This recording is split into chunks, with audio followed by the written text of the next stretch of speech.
राजकुमारी का सुंदर रूप नारद मुनि के तप को भंग कर चुका था, जिस कारण उन्होंने इस स्वयंवर में हिस्सा लेने का मन बना लिया।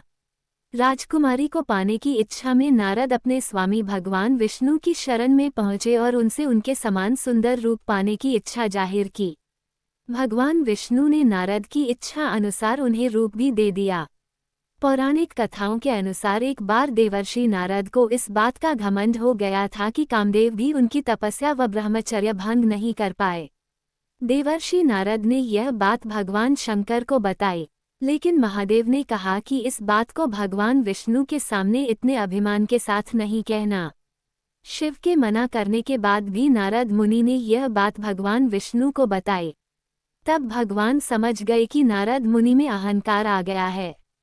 इसे खत्म करने के लिए विष्णु ने योजना बनाई। नारद मुनि भगवान विष्णु को प्रणाम कर आगे बढ़ गए।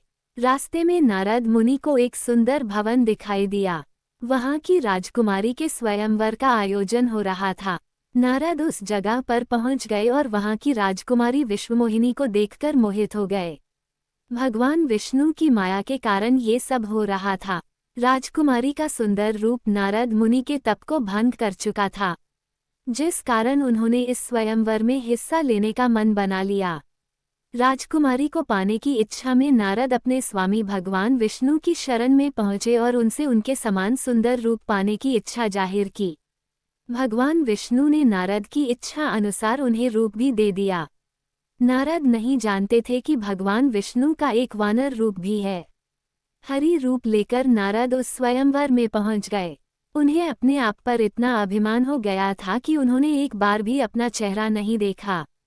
नारद को इस बात का विश्वास हो गया था कि हरि रूप को देखकर राजकुमारी उन्हीं के गले में वरमाला पहनाएगी, लेकिन ऐसा नहीं हुआ। राजकुमारी ने उन्हें छोड़ भगवान विष्णु के गले में माला डाल दी। नारद के रूप को देखकर जब उनकी हंसी उड़ाई गई तो उन्होंने सरोवर में जाकर अपना चेहरा देखा और उन्हें भगवान विष्णु पर क्रोध आया। क्रोध के वश में आकर नारद जी ने भगवान विष्णु को श्राप दे दिया और कहा कि जैसे मैं स्त्री के लिए धरती पर व्याकुल था, वैसे ही आप भी मनुष्य रूप में जन्म लेकर स्त्री के वियोग से व्याकुल होकर धरती पर भटकेंगे और उस समय आपकी वानर ही सहायता करेंगे। लेकिन जब भगवान की माया का प्रभाव हटा तब नारद जी को अपनी गलती का एहसास हुआ और उन्होंने भगवान से तुरंत क्षमा मांगी। माना जाता है कि ब्रह्मर्षि नारद के दोनों ही श्राप फलीभूत हुए।